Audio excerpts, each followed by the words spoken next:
Good evening, everybody, and welcome to our talk for this evening. Tonight, we're going to be looking at one of Jesus' most famous disciples, Thomas. John chapter 20, verse 26 to 28. A week later, his disciples were in the house again, and Thomas was with them. Though the doors were locked, Jesus came and stood among them and said, "Peace be with you." Then he said to Thomas, "Put your finger here.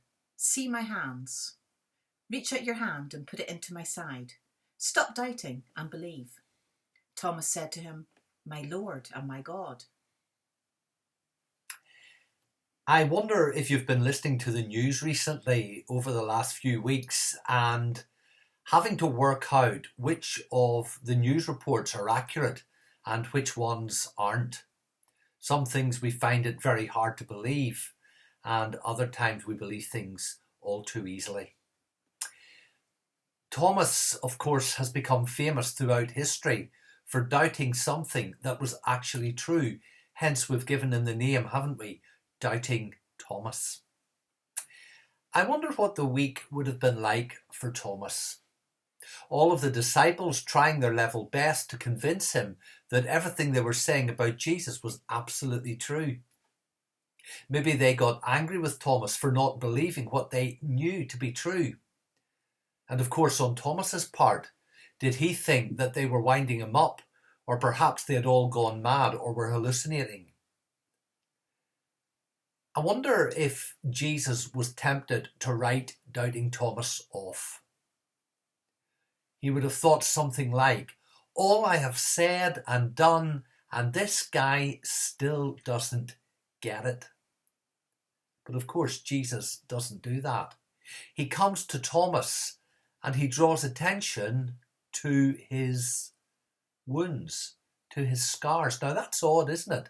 Because if I want to recognize anybody, I will look at their faces. So why doesn't Jesus say, "Look at my face, Thomas"? Because there's something more important going on here than mere physical recognition.